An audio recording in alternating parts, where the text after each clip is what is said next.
अस्सलाम वालेकुम बच्चे, आज के टॉपिक में हम डिस्कस करेंगे क्रिस्टलाइजेशन।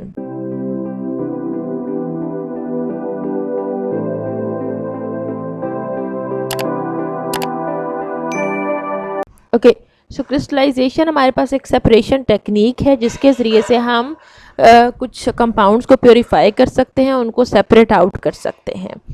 अच्छा, तो सबसे पहले हमारे पास इसकी हेडिंग क्या आएगी या कौन सा पॉइंट हम डिस्कस करने जा रहे हैं। हम इसकी डेफिनेशन को देखेंगे कि क्रिस्टलाइजेशन को किस तरह से डिफाइन करते हैं। Crystallization is the removal of a solid from solution by increasing its concentration above the saturation point in such a manner that the excess solid separates out in the form of crystals. अब crystallisation को क्या define किया और होता क्या है crystallisation में। Crystals बनाने के लिए क्रिस्टलाइजेशन क्या है? क्रिस्टल्स का बनना या क्रिस्टल्स का बनाना। क्रिस्टल्स बनाने के लिए आप किसी भी चीज़ को उसके अप्रोप्रिएट सॉल्वेंट में डाल के डिज़ोल्व करना शुरू करते रहते हो। जैसे अगर आप चीनी को पानी में डाल के डिज़ोल्व करते रहे हल होती रहेगी, एक पॉइंट आएगा कि उसका सैचुरेटेड सॉल्यूशन बन जाएगा, उसमें फर्दर चीनी हल नहीं होगी। तो आप पानी को गर्म करना शुरू कर दें, उसमें मज़ीद चीनी हल होना शुरू हो जाएगी। पानी को गर्म करते जाएं और उसमें मज़ीद चीनी हल करते जाएं। एक पॉइंट आएगा जब पानी को गर्म करने से भी उसके अंदर मज़ीद चीनी हल नहीं होगी, तो वो सोल्यूशन उसका कहलाएगा सैचुरेटेड सोल्यूशन। और उस टाइम पर फिर आप उसको फर्दर शुगर को उसमें डिज़ोल्व करना रोक दोगे और उस सोल्यूशन को कूल होने के लिए, ठंडा होने के लिए रख दोगे। और ठंडा होने पर क्या होगा, वो शुगर जो कि हाई टेम्परेचर पर उसके अंदर डिज़ोल्व हुई थी, वो लो टेम्परेचर पर, मतलब उसके ठंडा होने पर सारी की सारी उसमें इनसॉल्युबल हो जाएगी, क्रिस्टल्स की फॉर्म में अपेयर हो जाएगी। वो उसकी सारी नीचे क्या बन जाएंगी, बॉटम में क्रिस्टल्स बन जाएंगी। तो यही क्या कहलाता है क्रिस्टलाइजेशन। इस तरह से चीज़ों को प्योरीफाई करना, उनकी क्रिस्टल्स बनाना क्या कहलाता है, क्रिस्टलाइजेशन कहलाता है। जैसे बच्चे, अगर आप कभी शुगर की क्रिस्टल्स बनाएं तो जिसको हम देसी ज़ुबान में मिश्री कहते हैं, वो क्या है, वो शुगर की क्रिस्टल्स हैं, वो इसी तरीके से बनाई गई हैं। So this is called crystallization, जिसमें किसी भी कंपाउंड की क्रिस्टल्स बनाई जाती हैं। पहले उसको हाई टेम्परेचर पर किसी भी सॉल्वेंट में डिसॉल्व किया जाता है और जब उस सॉल्यूशन को फिर ठंडा किया जाता है तो उसकी फिर क्या बन जाती हैं, क्रिस्टल्स बन जाती हैं। ठीक है, उसके बाद हम लोग इसका डिस्कस करेंगे बेसिक प्रिंसिपल ऑफ क्रिस्टलाइजेशन, जो कि इंपॉर्टेंट है। आपसे शॉर्ट क्वेश्चन भी पूछा जा सकता है, बल्कि पूछा जाता है अक्सर के बेसिक प्रिंसिपल क्या है क्रिस्टलाइजेशन का। Okay, so the basic principle of crystallization is the fact that the solute should be soluble in a suitable solvent at high temperature and the excess amount of the solute is thrown out as crystals when it is cooled. इसका basic principle ये है बच्चे कि जो हमारा solute है, जैसे यहाँ पर हमने जो भी सोल्यूट लिया था वो क्या लिया था, हमने यहाँ सोल्यूट अपना जो मैंने आपको एग्जांपल दी उसमें शुगर लिया था, उस सोल्यूट को समझ आ गई इस चीज़ की। अच्छा, तो वो सोल्यूट उन्होंने कहा कि सॉल्वेंट के अंदर सॉल्युबल होना चाहिए हाई टेम्परेचर पर। अगर आप इस पूरे को गौर से देखें तो it should B soluble in solvent at high temperature. ठीक हो गया, लेकिन वो क्या कह रहे हैं, हाई टेम्परेचर पर इसको सॉल्व होना चाहिए, पर जैसे ही इसको कूल आउट किया जाए, इसको ठंडा किया जाए, तो ठंडा करने पर इसकी क्या बन जाए, वहाँ पर it the solute is thrown out as crystals, मतलब कि ठंडा करने पर इसकी वहाँ पर क्रिस्टल्स बन जानी चाहिए। अब ये दोनों चीज़ें आपने ध्यान से याद कर रखनी है कि हाई टेम्परेचर पर सॉल्यूट को सॉल्युबल होना चाहिए, उसमें ज़्यादा से ज़्यादा हल होना चाहिए, लेकिन लो टेम्परेचर पर उसको ज़्यादा उसमें सॉल्युबल नहीं होना चाहिए। क्यों? क्योंकि अगर हम लो टेम्परेचर पे, जैसे ही हम चाहते हैं कि हाई टेम्परेचर पर मैक्सिमम उसके अंदर सॉल्व हो जाए, हल हो जाए, लेकिन जैसे हम टेम्परेचर कम करें, जैसे ही हम उसको ठंडा करें, तो सारे का सारा जो उसके अंदर हल हुआ हुआ हमारा सोल्यूट था, सॉल्युबल हमारा जो सोल्यूट था, उसकी वहाँ पर ठंडा होने पर क्या बन जाए, क्रिस्टल्स बन जाए। अगर वो लो टेम्परेचर पर भी उसमें सॉल्युबल रहा तो फिर हमारी क्रिस्टल्स नहीं बनेगी। तो हम क्रिस्टल्स ही तो बनाना चाह रहे हैं, इस वजह से हमें ये चीज़, इसका बेसिक प्रिंसिपल ध्यान में रखना है कि हमारा सोल्यूट हाई टेम्परेचर पर सॉल्वेंट में मैक्सिमम सॉल्युबल हो, लेकिन लो टेम्परेचर पर, मतलब कि कूल करने पर, ठंडा होने पर उसकी क्या बन जाए, क्रिस्टल्स बन जाए। ठंडा होने पर उसके अंदर उसको सॉल्युबल नहीं होना चाहिए। ठीक है, the process of crystallization involves the following steps. इसमें मल्टीपल स्टेप्स हैं, ये पूरा एक डिटेल टॉपिक है जिसको हम डिस्कस करने वाले हैं। ओके, जिसमें फर्स्ट स्टेप हमारे पास क्या जाता है, choice of solvent. Second step हमारे पास आ जाता है preparation of the saturated solution. Solvent में सबसे पहले हम देखते हैं कि हमें कौन सा सॉल्वेंट चूज़ करना है। कोई ऐसा सॉल्वेंट लेना होता है जिसमें हमारा सोल्यूट हाई टेम्परेचर पर तो सॉल्युबल हो, लेकिन लो टेम्परेचर पर उसकी क्या बन जाए, क्रिस्टल्स बन जाए। इसलिए ये स्पेशल हम देखेंगे कि कौन कौन से पॉइंट्स इसमें जहन में रखने होते हैं। सेकेंड, जब हम सॉल्वेंट चूज़ कर लेते हैं तो हम उसको इस्तेमाल करते हुए क्या बनाते हैं, सैचुरेटेड सोल्यूशन बनाते हैं। फिर उसको हम कूल करते हैं। ठंडा करने के बाद हम उसकी क्या करते हैं, फिल्ट्रेशन करते हैं, ताकि जो क्रिस्टल्स बनी है वो फिल्टर पेपर के ऊपर रह जाए और जो सॉल्यूशन है वो नीचे चला जाए, मतलब कि हमारा सॉल्यूशन और क्रिस्टल्स दोनों अलग अलग हो जाए। फिल्ट्रेशन हम इसलिए करते हैं ताकि जो इम्प्योरिटीज़ हैं वो फिल्टर पेपर के ऊपर रह जाए और हमारा सॉल्यूशन फिल्टर पेपर से नीचे चला जाए। उसके बाद हम करते हैं कूलिंग। कूल करने की वजह से, ठंडा करने की वजह से वो जो सॉल्यूशन है उसमें क्या बन जाती हैं, क्रिस्टल्स बन जाती हैं। नेक्स्ट स्टेप क्या आ जाता है, कलेक्टिंग द क्रिस्टल्स। इस स्टेप में क्रिस्टल्स को कलेक्ट कर लिया जाता है और फिर उसको क्या किया जाता है, ड्राई किया जाता है। क्योंकि अभी उसके साथ थोड़ा बहुत सॉल्यूशन लगा होता है तो उसको ख़त्म किया जाता है, उसको क्या किया जाता है, drying of the crystallised substances. और उसके बाद समटाइम ये होता है कुछ इम्प्योरिटीज़ की वजह से क्रिस्टल्स के ऊपर कुछ कलर्स लग जाते हैं, तो उन कलर्स को ख़त्म करने के लिए डीकलराइजेशन की जाती है। तो ये हमारा लास्ट स्टेप होता है। इसके बाद हमारी क्रिस्टल्स रेडी होती हैं। So these are all steps of crystallization, जिनको हम डिटेल में डिस्कस करेंगे। तो फर्स्ट स्टेप हमारे पास आ जाता है क्रिस्टलाइजेशन में, चॉइस ऑफ अ सॉल्वेंट। हमें पहले एक अप्रोप्रिएट सॉल्वेंट चूज़ करना होता है जो कि हमारे क्रिस्टलाइजेशन के प्रोसेस के लिए बेस्ट हो, जिसमें हमने प्रिंसिपल को देखना होता है कि हमारा सोल्यूट उस सॉल्वेंट के अंदर मैक्सिमम सॉल्युबल हो हाई टेम्परेचर पर, लेकिन मिनिमम सॉल्युबल हो लो टेम्परेचर पर, या फिर लो टेम्परेचर पर उसकी क्या बन जाए, क्रिस्टल्स बन जाए। ठीक है, high temperature maximum solubility, low temperature minimum solubility. Minimum solubility का मतलब कि वहाँ पर उसकी क्या बन जाएंगी, क्रिस्टल्स बन जाएंगी। ठीक हो गया। अच्छा जी, कहते हैं the solvent is chosen on hit and trial basis and it is necessary to try a number of solvent before arriving at conclusion. Hit and trial basis होती है जिसको हम तुक्का कहते हैं आम जुबान में, कि पहले ऐसे तुक्के की बेस पर कुछ सॉल्वेंट्स को चूज़ किया जाता है और उनको इस्तेमाल किया जाता है और उसके बाद फिर एक फाइनल कंक्लूजन पर पहुंचा जाता है। लेकिन एक आइडियल सॉल्वेंट की प्रॉपर्टीज़ या फीचर्स क्या क्या होते हैं, ये एक इम्पोर्टेंट शॉर्ट क्वेश्चन है, आपने इसको अच्छे से प्रिपेयर करना है। An ideal solvent should have the following features. First क्या आ जाता है, it should dissolve a large amount of the substance at its boiling point and only a small amount at the room temperature.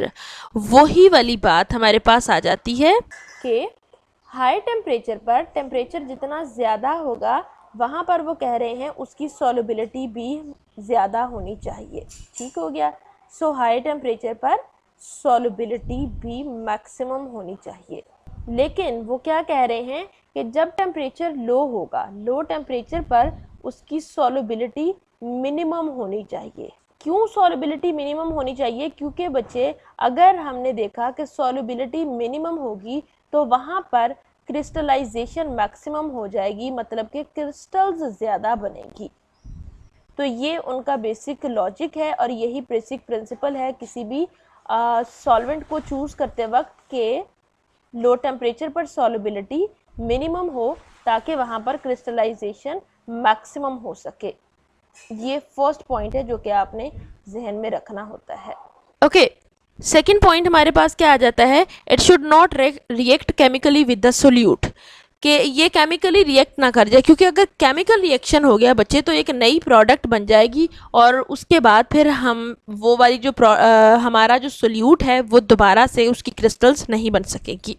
Third point क्या आ जाता है, it should either not dissolve the impurities और the impurities should not crystallise from it along the solute.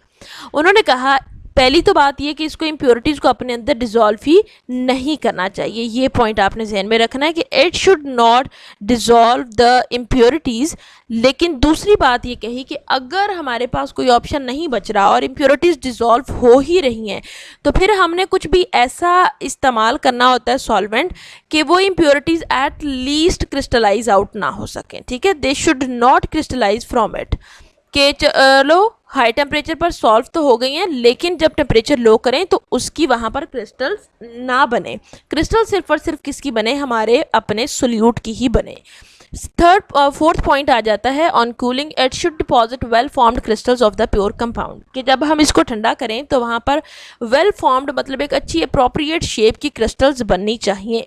It should B inexpensive, obviously कोई भी काम करते वक्त हमें ये पहला प्रेफरेंस होती है, हमने देखना होता है कि हमारा सॉल्वेंट जो हम चूज़ कर रहे हैं वो थोड़ा सस्ता हो, ये ना हो कि उतने का हम काम ना लें जितना हम उस पर पैसा लगा लें। नेक्स्ट आ जाता है it should be safe to use and should be easily removable, कि इसको आसान इस्तेमाल करना आसान हो, और अगर फॉर एग्जांपल ये कपड़ों वगैरह पर लग भी जाए तो इसको रिमूव करना आसान हो। नेक्स्ट यहाँ पर कुछ कॉमन सॉल्वेंट्स डिस्कस किए गए हैं, तो हेडिंग भी आप दे सकते हो यहाँ पर कॉमनली यूज्ड सॉल्वेंट्स की। उसके अलावा आपसे शॉर्ट क्वेश्चन पूछा जा सकता है कि कॉमनली यूज्ड या मोस्टली यूज्ड सॉल्वेंट्स हमारे पास कौन कौन से आ जाते हैं, ठीक है। सो मोस्टली यूज्ड सॉल्वेंट्स हम यहाँ पर देखने जा रहे हैं। ओके क्या कह रहे हैं, the solvents which are mostly used for crystallization are water, rectified spirit जो कि 95% एथेनॉल होता है, एब्सोल्यूट एथेनॉल जो कि 98 से 99% एथेनॉल होता है। उसके बाद आ जाता है diethyl ether, acetone, chloroform, carbon tetrachloride, acetic acid and petroleum ether, ये सारे आपने याद करने हैं, ये मोस्ट कॉमनली यूज्ड सॉल्वेंट्स हैं। उन्होंने कहा if none of the solvents is found suitable for crystallization a combination of 2 और मोर मिसेबल सॉल्वेंट्स में बी एम्प्लॉयड, कि सम टाइम कोई एक सॉल्वेंट हमें कोई एक सूटेबल सॉल्वेंट नहीं मिल रहा होता, तो उस केस में आप 2 या 2 से ज़्यादा सॉल्वेंट्स को लेके उनको मिक्स करके उनका एक मिक्सचर भी इस्तेमाल कर सकते हो। If the solvent is inflammable then precaution should be taken while heating the solution, अगर आपका सॉल्वेंट कुछ ऐसा है जो जल्दी से आग पकड़ लेता है, जैसे अगर आप पेट्रोलियम इस्तेमाल कर ले तो वो एक इनफ्लेमेबल हमारे पास सॉल्वेंट है, तो उस केस में आपने उसको इस्तेमाल करते हुए बहुत एहतियात करनी है ताकि उसको आग ना लग जाए। In such cases water bath is used for heating purpose, तो ऐसे केसेस में उसको हीट करने के लिए डायरेक्टली हीट नहीं किया जाता बल्कि वाटर बाथ को इस्तेमाल किया जाता है। So this was all about the precautions and the features that we have to consider while choosing an appropriate solvent for crystallization. Second step हमारे पास आ जाता है preparation of the saturated solution. आपसे ये शॉर्ट क्वेश्चन में पूछा जा सकता है how saturated solution is prepared, तो पहले इसको देखने से पहले आप वैसे एक ओवरव्यू ले लेते हैं कि सैचुरेटेड सोल्यूशन किस तरह से बनता है। देखें फॉर एग्जांपल आप चीनी का सैचुरेटेड सोल्यूशन बनाना चाह रहे हैं, आपने 1 गिलास पानी लिया और उसके अंदर चीनी डाल के उसको हल करना शुरू किया, चीनी उसके अंदर हल होती जाएगी, लेकिन एक पॉइंट आएगा कि वो उसके अंदर हल होना बंद कर देगी। फिर आप उस पॉइंट पर क्या करोगे, पानी के नीचे आग लगा दोगे, मतलब कि उसको हीट करना शुरू कर दोगे। आप देखोगे कि हीट करने पर आपकी चीनी उसके अंदर हल हो जाएगी, इवन आप और भी उसमें चीनी ऐड करोगे तो वो और शुगर भी उसके अंदर डिज़ोल्व होती जाएगी। फिर आप उसको हीट करते जाओगे और उसके अंदर मज़ीद शुगर डिज़ोल्व करते जाओगे, लेकिन एक पॉइंट आएगा कि हीट करने पर मज़ीद शुगर उसके अंदर डिज़ोल्व नहीं होगी। वो पॉइंट पर वो वाला जो सोल्यूशन होगा उसको हम क्या कहेंगे कि ये हमारा सैचुरेटेड सोल्यूशन बन चुका है, ठीक है। अब देखते हैं यहाँ पर क्या लिखा है, after selecting a suitable solvent the substance is then dissolved in a minimum amount of solvent and is heated directly और on water bath with constant stirring. उन्होंने कहा कि एक अप्रोप्रिएट एक सूटेबल सॉल्वेंट जब हमने चूज कर लिया तो उसके बाद उसके अंदर हम अपने सोल्यूट को डाल के डिसॉल्व करेंगे, और डिसॉल्व करते हुए हम लोग उसको या तो डायरेक्टली हीट करेंगे फ्लेम पर या फिर उसको वाटर बाथ के जरिए से हीट करेंगे। Add more solvent to the boiling solution if necessary until all the solute has dissolved। अब देखें इसमें आपने फॉर एग्जांपल 5 ग्राम शुगर या 5 ग्राम सोल्यूट का आपने एक सैचुरेटेड सोल्यूशन बनाना था, लेकिन आपने उसके अंदर सॉल्वेंट थोड़ा कम डाला कि आपका बॉयल या हीट करने के ऊपर भी आपका सारा सोल्यूट उसके अंदर डिसॉल्व नहीं हो पा रहा, तो फिर उस केस में आप उसमें थोड़ा सा सॉल्वेंट ऐड मोर सॉल्वेंट, मतलब आप उसमें थोड़ा सा और सॉल्वेंट ऐड कर सकते हैं। इतना ऐड करना है कि आपका पूरा सोल्यूट उसके अंदर अच्छी तरह से डिसॉल्व हो जाए, तो इस तरह से ये आपका क्या बन जाएगा, एक सैचुरेटेड सोल्यूशन बन जाएगा। थर्ड स्टेप हमारे पास आ जाता है फिल्ट्रेशन। फिल्ट्रेशन में आपने क्या करना है, insoluble impurities in the saturated solution are then removed by filtering the hot saturated solution. अब यहाँ पर आपने एक चीज़ याद रखनी है कि सोल्यूशन को, हॉट सोल्यूशन को ही आपने फिल्टर करना है, ठंडा नहीं करना, क्योंकि ठंडा होने पर उसके अंदर क्या बन जाएंगी, क्रिस्टल्स बन जाएंगी। अच्छा जी, अब यहाँ पर आपसे शॉर्ट क्वेश्चन पूछा जा सकता है, how insoluble impurities in the saturated solution are removed. ठीक है, तो आपसे शॉर्ट क्वेश्चन क्या पूछा जा सकता है, how insoluble impurities in the saturated solution are removed. तो इनसॉल्युबल इम्प्योरिटीज को रिमूव करने के लिए आपने उसको सिंपल क्या करना है, फिल्टर करना है थ्रू अ नॉर्मल और फ्लूटेड फिल्टर पेपर। फिल्ट्रेशन के लिए या तो आप नॉर्मल फिल्टर पेपर इस्तेमाल करोगे या फिर फ्लूटेड फिल्टर पेपर इस्तेमाल कर सकते हैं। This avoids the premature crystallization of the solute on the filter paper और इन द फनल स्टेम। अब यहाँ पर जो हमने कहा कि हम किस सॉल्यूशन को फिल्टर कर रहे हैं, हॉट सैचुरेटेड सॉल्यूशन को फिल्टर कर रहे हैं। उन्होंने कहा हॉट सैचुरेटेड सॉल्यूशन फिल्टर करने का फायदा ये होगा, इसकी वजह से प्रीमेच्योर मतलब कि मैच्योर होने से पहले उसकी जो क्रिस्टल्स बन जाएंगी, रफ जो क्रिस्टल्स बनेंगी वो इस केस में नहीं बनेगी, उस ना तो फनल के अंदर बनेगी ना उसकी स्टेम में बनेगी, क्रिस्टल्स नहीं बनेगी। If necessary hot water funnel should be used for this purpose. तो उन्होंने कहा अगर कोई ऐसा सोल्यूशन है जो जैसे कि आप हीट से उतारते हो तो उसके अंदर क्रिस्टल्स बनना शुरू हो जाती हैं, उस केस में फिर आप फिल्टर करने के करते वक्त भी वहाँ पर क्या चीज़ इस्तेमाल करोगे, वाटर बाथ को साथ साथ इस्तेमाल करोगे ताकि आपकी बिल्कुल भी क्रिस्टल्स ना बन सके। ठीक हो गया। So this was all about filtration. और यहाँ पर ये शॉर्ट क्वेश्चन बन जाता है कि इनसॉल्युबल इम्प्योरिटीज को हम इससे किस तरह से सेपरेट आउट कर सकते हैं। ओके, तो उसके बाद हमारे पास नेक्स्ट फोर्थ स्टेप क्या आ जाता है, कूलिंग।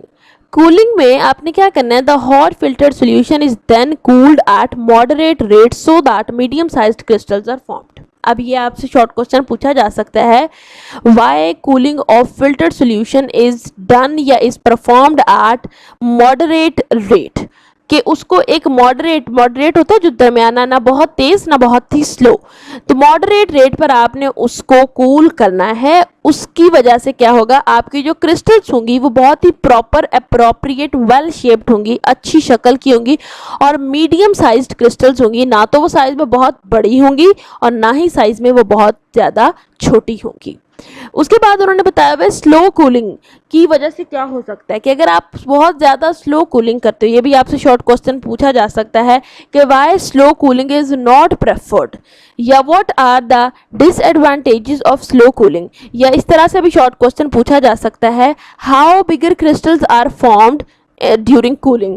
तो किसी भी तरह से बच्चे आपसे ये शॉर्ट क्वेश्चन पूछा जा सकता है। आप क्या कह रहे हैं, slow cooling yields bigger crystals which are likely to include considerable amount of solvent carrying impurities with it and complicating the drying process. उन्होंने कहा जब आप बहुत ज़्यादा स्लो कूल करते हो तो क्रिस्टल्स जो बनती हैं वो साइज में बहुत बड़ी होती हैं। बड़ी क्यों होती हैं, क्योंकि उन क्रिस्टल्स के अंदर क्या आ जाता है, सॉल्वेंट आ जाता है। सॉल्वेंट के साथ साथ सॉल्वेंट में हलशुदा इम्प्योरिटीज़ भी आ जाती हैं। तो इस तरह से एक तो वो क्रिस्टल्स हमारे पास वेल शेप्ड नहीं रहती, उनकी प्रॉपर शेप ख़त्म हो जाती है। दूसरी बात ये आ जाती है कि उनके अंदर इम्प्योरिटीज़ आ जाती हैं।